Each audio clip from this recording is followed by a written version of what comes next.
C'est le propre du marché artisanal de l'Oise, c'est de rencontrer des artisans du département et c'est le cas avec vous, Julie Poileux-Sarcella. Bonjour. Bonjour. Vous êtes exactement sur un tout petit village qui est très joli, qui s'appelle le Plessier-sur-Saint-Just. Alors pour ceux qui ne connaissent pas, Julie, on est où à peu près ? On est entre Beauvais et Clermont-de-Loise. Vous êtes toute jeune, Julie. Quel âge avez-vous ? 27 ans j'ai. Et vous êtes maroquinière, vous travaillez le cuir et la reliure. Comment vous êtes venue à ce métier d'art ? Alors j'ai commencé par travailler le tissu, la couture du tissu, et puis je me suis mise à coudre des sacs en simili-cuir.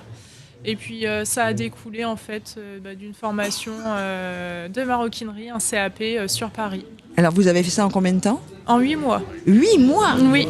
Et vous êtes installée depuis combien de temps maintenant à votre compte ? Depuis bientôt un an et demi, c'était octobre 2022. D'accord. Comment ça fonctionne votre métier ? Racontez-moi. Vous choisissez vos cuirs, vous allez chercher les peaux vous-même ? Oui, je vais alors chercher mes peaux sur Paris ou un peu sur Valence. Je les choisis et puis après vient l'inspiration des sacs et autres articles en cuir en fait. C'est moi qui conçois, qui dessine, qui fabrique. Vous êtes créatrice. C'est ça. Artisane, créatrice. Quelle qualité doit avoir une peau pour que vous puissiez la travailler comme vous l'entendez ? Il faut qu'elle soit belle. Après, tout dépend de l'article. Des fois, on a besoin de peau souple ou de peau plus rigide. Ça dépend vraiment de l'article qu'on veut faire. Et on s'adapte beaucoup en fait. C'est un métier qui demande un vrai savoir-faire. C'est compliqué, il est dur physiquement ce métier de maroquinier ? Non, beaucoup de savoir-faire, mais on ne peut pas parler de choses dures, non. Qu'est-ce qui vous motive ? C'est d'avoir le produit fini à la fin et puis les compliments des personnes qui passent sur le marché, qui nous disent que c'est beau. Alors vous faites de la maroquinerie, vous travaillez le cuir et reliure. Alors moi je fais pas de reliure. Pas de reliure, non, vous. je fais vraiment que de la maroquinerie. Cuir. Oui.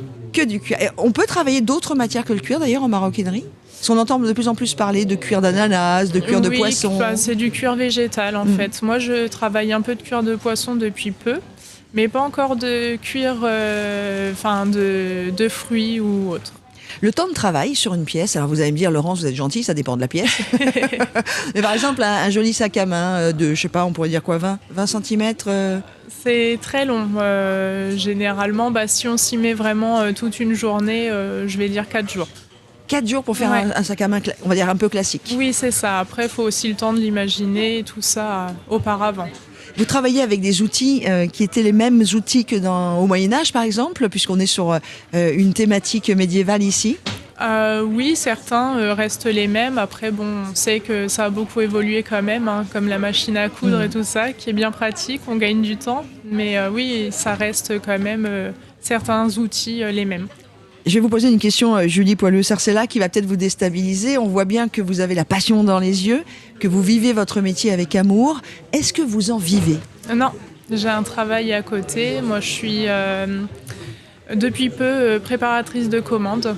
Donc, c'est un métier qui permet de pouvoir vivre à côté. Et vous espérez pouvoir en vivre prochainement ? Un jour peut-être, mais prochainement je dirais pas ça.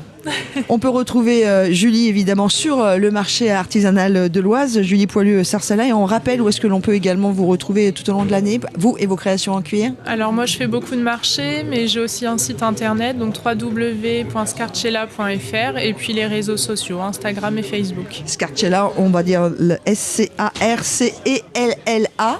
Il y a des origines italiennes ? Oui, c'est le nom de mon arrière-arrière-grand-mère. C'est très beau. Qui proviendrait du mot escarcelle qui désignait les fabricants de bourses en cuir à l'époque. Ah, dites donc, la boucle est bouclée presque. Voilà. Merci beaucoup Julie d'avoir partagé un moment avec nous. Merci à vous.